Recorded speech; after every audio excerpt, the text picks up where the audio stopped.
आपको काफ़ी लोगों ने बोला होगा या आपने काफ़ी जगह पढ़ा होगा कि कॉर्पोरेट लाइफ में सक्सेसफुल होने के लिए विजिबिलिटी बहुत इंपॉर्टेंट है। या आपने सुना होगा कि कॉर्पोरेट पॉलिटिक्स को समझना बहुत इंपॉर्टेंट है अगर आपको कोवर्कर्स से आगे बढ़ना है, अगर आपको एक सक्सेसफुल लाइफ चाहिए, अगर आपको प्रमोशन चाहिए। बट ये थोड़ा डिफिकल्ट हो सकता है, सब ऐसे नहीं होते हैं। कॉर्पोरेट लाइफ में सर्वाइव करने के लिए जरूरी नहीं है कि आपको बढ़ चढ़ के अपने बारे में, अपने काम के बारे में बहुत ज्यादा गाना है। आप क्वाइटली भी ये सब अचीव कर सकते हो। So what if I tell you there is a smarter and less stressful way to achieve all of this and get better results. Hi, my name is Mansi and I make content on self development और मैं आपकी challenges और struggles को समझ के आपसे actionable tips share करती हूँ जो आप actually implement करो, action low and be a better version of yourself. So let's get started. इस वीडियो को आप end तक देखना क्योंकि मैं आपसे ऐसे tips share करूंगी जो आप quietly कर सकते हो and you can be a better version of your self and be better at your work. और आपको इसके लिए कोई टॉक्सिक या फेक या हाईली कॉम्पिटिटिव होने की जरूरत नहीं है। बहुत सिंपल सी चीजें जो बिना टॉक्सिक हुए आप अच्छे प्रोफेशनली अपने वर्क एनवायरनमेंट में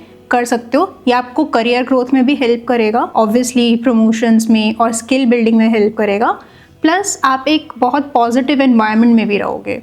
सो tip number 1 is take ownership, don't wait to be told. मैंने जब अपना करियर स्टार्ट करा था ना, तो मैं वेट करती थी कि मुझे बताया जाएगा कि भाई इस टास्क पे काम करना है और ऐसे ऐसे काम करना है और फिर मैं वो कर लूंगी and everybody will be happy कि मुझे जो बताया गया मैंने कर लिया है और क्या ही प्रॉब्लम हो सकता है। बट ऑनेस्टली एक कॉर्पोरेट एनवायरनमेंट में या एक प्रैक्टिकल सिनेरियो में ये नहीं होता है कि आपको बताया गया है। आपको वो एक स्कूल कॉलेज का आदत रहता है कि भाई मेरे को बताया जाएगा कि ये मेरा होमवर्क है, मैं करूंगा, या मुझे बताया जाएगा कि ये इस पे एग्जाम्स आएंगे, इस टॉपिक पे एग्जाम्स आएंगे, फिर मैं उस हिसाब से पढ़ूंगा। तो ये एक माइंडसेट जो है वो एक कॉर्पोरेट वर्ल्ड से बहुत अलग है। कॉर्पोरेट वर्ल्ड में या आप जब एक्चुअली प्रैक्टिकली काम करने बैठते हो, आपको प्रॉब्लम स्टेटमेंट दिया जाता है या आपको ऐसे नहीं बताया जाता कि काम, एक काम, दो काम, तीन काम, ये आपको आज करने हैं, फिर कल के लिए अलग काम है। ऐसे नहीं होता मोस्ट केसेस में। तो आपको वो ओनरशिप लेना बहुत इंपॉर्टेंट है। आपको समझना बहुत इंपॉर्टेंट है कि मैं कैसे क्या क्या चीजें कर सकता हूँ जो उस प्रॉब्लम स्टेटमेंट को सॉल्व करे, कैसे इनिशिएटिव ले सकता हूँ, कैसे मैं प्रोएक्टिवली प्रोसेसेस बना सकता हूँ कि चीजें आसान हो जाए और मैं अपने मैनेजर को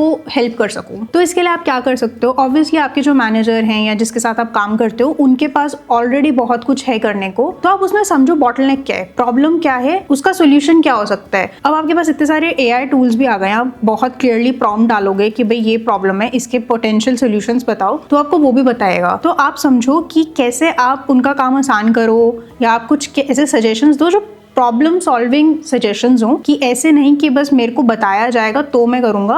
आप खुद से समझो कि क्या प्रॉब्लम्स हैं। आप अपने काम को अपने बिजनेस की तरह लेने लग जाओगे, एज अ जॉब नहीं लोगे बट अपने बिजनेस की तरह लोगे, तो आप अपने आप समझोगे कि क्या बॉटलनेक्स है और क्या पोटेंशियल सॉल्यूशंस हो सकते हैं या प्रोसेसेस में बिल्ड कर सकती हूँ जिससे चीजें आसान हो जाए सबके लिए। इसके लिए मैं आपको एक एक्सरसाइज शेयर करती हूँ जो आप कर सकते हो, जो आपको हेल्प करेगा इन चीजों को समझने के लिए। आप एवरी मंडे 2 से 3 प्रायोरिटीज लिखो और अपने मैनेजर से अपनी टीम से शेयर करो कि भाई ये चीजों पे मैं काम करने वाला हूँ और इस तरह से काम करने वाला हूँ। आपका कोई फीडबैक है तो बताओ। आपको परमिशन नहीं लेनी है, आपको समझना है कि are you guys on the same page, क्या ये इंपॉर्टेंट है, नंबर 1 क्या इंपॉर्टेंट काम है और इसके जो सोल्यूशंस हैं क्या वो सही डायरेक्शन में है। सिर्फ एक सिंपल सा ये डिस्कशन आप मंडे को ही कर लो।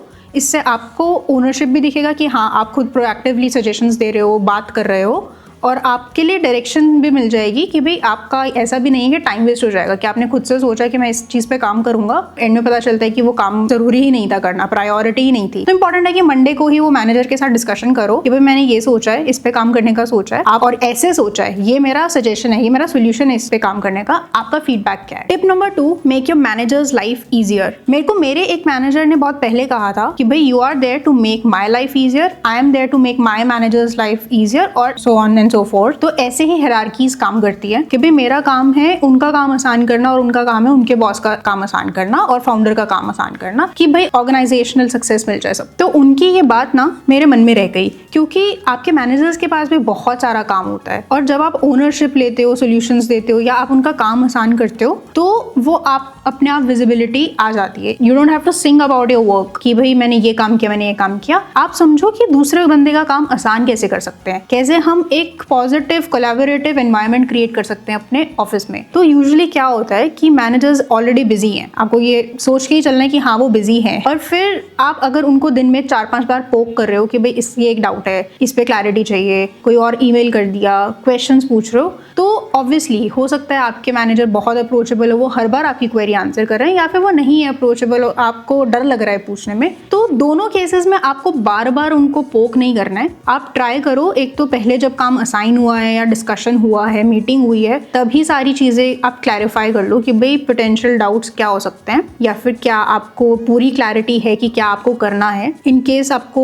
वो उसी टाइम पे नहीं समझ आ रहा है तो आप 1 मिनट बैठो, काम करने बैठो, और अगर आप समझो कि भाई ये मेरे को डाउट है, एक ये डाउट है, लिख लो, और फिर एक मीटिंग सेट कर लो 10 मिनट्स क्विक कैचअप, और फिर आप उनको बोलो कि भाई ये मेरे डाउट्स क्लियर कर दो, instead of poking them through out the day. उससे क्या होता है, उनका भी फ्लो टूट जाता है। वो किसी चीज पे काम कर रहे हैं, आप बार बार क्वेश्चंस पूछोगे, उनका फ्लो टूटेगा, वो इरिटेट होंगे। They may answer your question but then it gets irritating, and better है कि आप उनको बार बार पोक ना करो, आप एक ही बार में उनके लिए भी काम आसान कर दो। एक और मैं आपको एक्सरसाइज देना चाहूंगी इस टिप के लिए। आप क्या कर सकते हो, आप एक ट्रैकर मेंटेन कर सकते हो कि आपका एक प्रोग्रेस ट्रैकर है। सपोज कोई प्रोजेक्ट चल रहा है, आपने एक एक्सेल शीट बना ली जिसमें आपने पूरा step by step action plan decide कर लिया है विद टाइमलाइंस, और फिर वो आप अपने मैनेजर से या अपनी टीम से शेयर करो, उनके साथ डिस्कस करो इसमें कैसे चेंजेस हो सकते हैं, क्या हम बेटर कर सकते हैं। या फिर आप एक और चीज कर सकते हो जिससे आपको वो विजिबिलिटी मिलेगा। आप एक वीकली ईमेल डालना शुरू कर दो अपने मैनेजर को कि इस हफ्ता मैंने इन टास्क पे काम किया है और ये प्रोग्रेस हुई है, और नेक्स्ट प्लान मेरा ये है, जो मैं नेक्स्ट वीक करूंगा वो ये काम मैं नेक्स्ट वीक करूंगा। इससे क्या होगा, आपको भी पता चलेगा आपके क्या क्या ओपन प्रोजेक्ट्स हैं, और आपके मैनेजर को भी पता चलेगा कि आप किस किस प्रोजेक्ट्स पे काम कर रहे हो और क्या क्या प्रोग्रेस चल रही है। तो वो एक ओनरशिप दिखेगी कि हाँ मेरे को जो चीजें दी गई हैं या जिस पे मैं काम कर रहा हूँ वो मैं बहुत ऑर्गेनाइज्ड वे में कर रहा हूँ और मैं आपको लूप में रख रहा हूँ। बहुत इंपॉर्टेंट है कि आप बता के रखो कि आप कहाँ पे कितनी प्रोग्रेस अचीव कर चुके हो। Tip number 3, help colleagues without expecting credit. Usually competitive environments में क्या होता है ना, हम डरते हैं कि हम किसी की हेल्प करेंगे तो वो आगे निकल जाएंगे, या हम हेल्प करेंगे तो वो हमारा फायदा उठाएंगे, बार बार हेल्प मांगेंगे, वो चाहेंगे कि हम ही उसका सारा काम कर दे। तो ये एक डर रहता है, और इम्पॉर्टेंट है कि आप उस चीज को समझो और अपना फायदा मत उठाने दो। आप ऐसा नहीं कि आप डोरमैट बन गए और आपके ऊपर से लोगों को जाने दे रहे हो। हेल्प करो, ऑब्वियसली एक कोलैबोरेटिव एनवायरमेंट बना के रखना बहुत इंपॉर्टेंट है, बट इसका मतलब ये नहीं है, ऐसा मत समझो कि आप हेल्प करोगे तो एकदम ही फायदा उठा लिया जाएगा। आप ऐसा समझो कि आप किसी की हेल्प कर रहे हो तो आपकी स्किल कम नहीं हो रही है, आप एक कोलैबोरेटिव एनवायरनमेंट बना रहे हो, आप हेल्प करो। ऑब्वियसली ऐसा भी टाइम आएगा कि आपको भी हेल्प लगेगी। ऐसा नहीं है कि आपको सब कुछ आता है या आप सब कुछ टैकल कर लोगे, या हेल्प मांगना बहुत गलत बात है। एक कोलैबोरेटिव एनवायरनमेंट मतलब कि कभी आप उनकी हेल्प करोगे, कभी वो आपकी हेल्प करेंगे। तो इंपॉर्टेंट है कि बिना शोर शराबे के कि देखा मैंने तेरी वो हेल्प करी थी उस दिन, या बहुत ज्यादा जता के या बहुत ज्यादा उसको एम्बैरेस मत फील कराओ कि तेरे को इतना भी नहीं आता, इसको ऐसे करते हैं, ऐसा मत करो। बहुत ही पॉजिटिव अप्रोच रखो कि हाँ आपको रीच करना बहुत आसान है। अगर आपको मैनेजर रीच करे, उनको जताओ मत कि भाई मैं बहुत बिजी था बट मैंने आपका ये काम कर दिया, या फिर मेरे को आप डबल काम करना पड़ा आपका ये काम करने के लिए। अपना ऐसा ऑरा क्रिएट मत करो कि लोगों को लगे कि हाँ आप में थोड़ा एटीट्यूड है या आप बहुत ज़्यादा अप्रोचेबल नहीं हो। इंपॉर्टेंट है कि थोड़ा सा पॉजिटिव माइंडसेट रख के लोगों की हेल्प करें।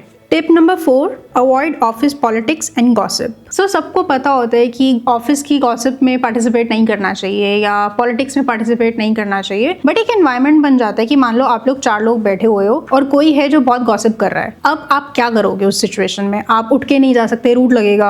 आप या तो गॉसिप में पार्टिसिपेट करोगे, फिर आपको लगेगा कि हाँ मेरे को भी करना ही पड़ेगा, वैसा एनवायरनमेंट सेट हो गया है, मैं अगर नहीं करूंगा तो मैं चमचा कहलाऊंगा, या फिर मैं हो सकता है वो मेरे को जज करें, मेरे बारे में बुरा करें, या मेरे साथ बैठना बंद कर दें कि ये पार्टिसिपेट नहीं करता। तो थोड़ा सा वो ट्रिकी सिचुएशन हो जाती है। उसको कैसे टैकल करना है, एक तो क्यों नहीं करना है हमें गॉसिप, वो जानना बहुत इंपॉर्टेंट है। आप जब गॉसिप करते हो, एक तो आप बहुत अपना टाइम वेस्ट कर रहे हो और आपकी एनर्जी ड्रेन हो रही है और आप बेमतलब की बातें कर रहे हो, और यूजुअली लोगों को पता भी होता है कि हाँ ये बंदा बहुत गॉसिप करता है, तो वो थोड़ा सा केयरफुल भी रहते हैं आपके सामने। प्लस एक आप प्रोफेशनल सेटिंग में हो तो वो अच्छा भी नहीं लगता आप इधर उधर की बातें करो। तो एक इंपॉर्टेंट है कि अपना आप एक ऑरा बनाओ कि भाई मेरी बाउंड्री सेट है, मैं ना किसी के बारे में फालतू बोलता हूँ ना सुनता हूँ, आई एम देयर। आप एक ग्रुप में हो एंड ऑब्वियसली आपको ऐसा भी नहीं है कि किसी से बात नहीं करते हो, एटीट्यूड प्रॉब्लम है, ये अपने में रहता है, ऐसा भी नहीं बनानी है अपनी इमेज। तो आप सुन लो जो वो बोल रहे हैं, पार्टिसिपेट मत करो, कुछ जज मत करो, ऐड मत करो, उनको कुछ समझाओ मत कि नहीं ऐसे नहीं करना होता है, ये नहीं होता, वो नहीं होता। आप कोई स्टैंड मत लो, आप बस सुन लो और फिर जब वो डिस्कशन खत्म हो जाए तो आप मूव ऑन कर जाओ। कभी कभी एक इम्पॉर्टेंट चीज़ भी है, गॉसिप नहीं, बट आप जब अपना काम में बहुत ज़्यादा फोकस होते हो ना, आपको रियल पिक्चर समझ नहीं आती। जो पॉलिटिक्स चल रहे होते हैं ऑफिस में या क्या चीज़ें चल रही हैं, जो ऑफ द रिकॉर्ड डिस्कशंस होती हैं, वो एक ऑर्गेनाइजेशनल ग्रोथ के लिए भी बहुत इंपॉर्टेंट है कि आपको पता हो। अब आपको वो there is a thin line between gossip and the reality, तो वो बहुत इंपॉर्टेंट है कि आप उसको भी समझो। आपको पता होना चाहिए कि कल को अगर ले ऑफ्स होने वाले हैं तो आप प्रिपेयर्ड रहो। तो वो अगर आप हो सकता है र्यूमर हो, बट ऐसा भी नहीं है कि आप एकदम कट ऑफ कर दो कि आपको रियलिटी जो एक्चुअल प्रैक्टिकल चीजें आपके ऑफिस में चल रही हैं, जो ईमेल पे नहीं आएगा, वो आपको पता हो। तो वो थोड़ा इनफॉर्मल कॉन्वर्जेशन से ही पता चलता है। तो be vigilant but don't get into stupid things, don't waste your time, don't drain your energy gossip या र्यूमर्स में। तो वो थिन लाइन पता लगाना बहुत इंपॉर्टेंट है। Tip number 5, focus on solutions not criticism. हम दो लोगों की बात करेंगे, एक है टीना और एक है राधा। तो राधा जो है, जब भी उसको कोई प्रॉब्लम आती है या कोई चैलेंजेस आते हैं, वो बहुत कंप्लेन करती है कि मेरे पास रिसोर्सेज नहीं है, टाइमलाइन क्रंच है, बैंडविड्थ नहीं है, टीम कोलैबोरेट नहीं कर रही है। तो बाकी लोग जो हैं वो सोचते हैं कि राधा बिल्कुल भी कोलैबोरेटिव नहीं है, जब भी उसको कोई प्रॉब्लम दो वो पहले तो रोने लग जाती है कि भाई ये नहीं हो सकता, वो नहीं हो सकता, बड़ा डिफिकल्ट है उसके साथ काम करना, वो बिल्कुल अप्रोचेबल नहीं है, डर लगता है उससे बात करने में, एटीट्यूड प्रॉब्लम है, सॉल्यूशंस नहीं देती है। तो लोग अवॉइड करते हैं काम करना, या एक इमेज सेट हो जाती है, एक नेगेटिव पर्सनालिटी सेट हो जाती है। और वहीं पे ही दूसरे तरह के लोग होते हैं, टीना जैसे, जो उनको भी चैलेंजेस आते हैं बट वो कामली सोचते हैं कि चैलेंज है, अब इसको करना क्या है, कैसे कर सकते हैं, थोड़ा काम कंपोज्ड नॉन पैनिकी वाइब रखते हैं वो, और वो सॉल्यूशंस प्रोवाइड करते हैं कि हाँ रिसोर्सेज नहीं है बट मे बी इसको इस तरह से भी कर सकते हैं, मे बी हम एग्जिस्टिंग बैंडविड्थ दूसरे टास्क में कम करके इसमें बढ़ा सकते हैं ताकि हमारी बैंडविड्थ क्लियर हो जाए, या फिर प्रायोरिटाइज करते हैं ताकि टाइमलाइन मीट हो जाए। तो किस तरह से आप अपने चैलेंजेस पर रिएक्ट करते हो और उनको टैकल करते हो, वो आपकी पर्सनैलिटी डिफाइन करता है कि आप एक प्रॉब्लम सॉल्वर हो या आप एक कंप्लेनर हो। तो वो आपको डिसाइड करना है। ये थोड़ा टाइम लगेगा, ये एक माइंडसेट शिफ्ट है, ये धीरे धीरे आप अपनी पर्सनालिटी में चेंजेस लाके, हो सकता है आपका जो इमीडिएट रिएक्शन हो वो पैनिकी हो या वो बहुत रिएक्टिव हो कि भाई शिट ये क्या हो गया, या फिर आप अपने आप को काम कंपोज रख पाते हो। तो वो धीरे धीरे धीरे प्रोग्रेस होएगा, बट इम्पॉर्टेंट है कि आप थोड़े से अप्रोचेबल बनो और प्रॉब्लम सॉल्वर बनो, क्योंकि ये एक स्किल है, बहुत इंपॉर्टेंट है किसी भी रोल के लिए। Tip number 6, build long term trust and reputation. बहुत ज़रूरी है जब आप एक वर्क एनवायरनमेंट में हो कि आपके जो पीयर्स हैं, स्टेक होल्डर्स हैं, वो आपको ट्रस्ट करें और एक रेप्यूटेशन बिल्ड हो आपकी कि हाँ इनको अगर काम दे दिया तो ये ओनरशिप के साथ, फुल ट्रस्ट के साथ, रिलायबिलिटी के साथ करेंगे। तो इसके लिए आप क्या कर सकते हो to gain their trust, to build that trust. आप अगर कुछ टाइमलाइन कमिट कर रहे हो तो तब आप डिलीवर करो, आप ओनरशिप लो।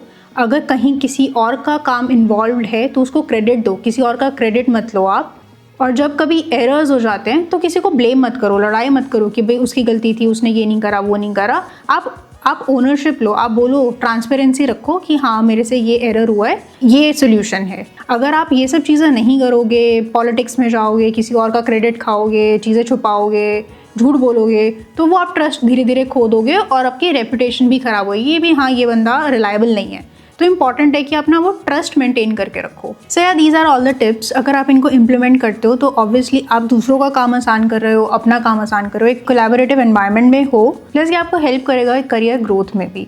तो एक प्रोफेशनल ऑरा मेंटेन करना बहुत इंपॉर्टेंट है, क्योंकि गॉसिप, पॉलिटिक्स, ये सब चीज़ें सिर्फ टाइम वेस्ट करता है। एक्चुअली आप स्किल बिल्डिंग पे काम करो, दूसरों का काम आसान करो, और अब जहाँ काम कर रहे हो ना अपना 100% दो और अपना बिजनेस, अपना खुद का काम समझ के काम करो। अगर आप सोच रहे हो कि आप किसी और के लिए काम कर रहे हो तो ऑलरेडी एक नेगेटिव चीज़ है, वो आपका माइंडसेट सही नहीं है, तो आप उस पर काम करो, क्योंकि वो अल्टीमेटली आपके करियर बिल्डिंग में ही हेल्प करेगा। So before we end this video, मैं हर वीडियो में एक होमवर्क ज़रूर देती हूँ, बिकॉज आई डोंट वांट कि आप ये वीडियो बंद करो और कोई एक्शन ना लो और कुछ चेंज ही ना आए आपके लाइफ में। बहुत सिंपल सा होमवर्क है, आपको कोई 2 चीज़ें सोचनी है, इन सारी टिप्स में से जो इस वीक आप इम्प्लीमेंट करोगे, और आप डिसाइड भी कर सकते हो कि आप कब करोगे, मे बी मीटिंग में या फिर आप मॉर्निंग में आप एक लिस्ट बना के प्रायोरिटी सेट करके शेयर करना चाहते हो। वो सब चीज़ें आप पहले से ही सोच के रखो। और दूसरी चीज़ जो आपको करना है, वीक ख़त्म होने के बाद आप थोड़ा रिफ्लेक्ट करो कि कुछ चेंज आया आपके माइंडसेट में या आपके एनवायरनमेंट में,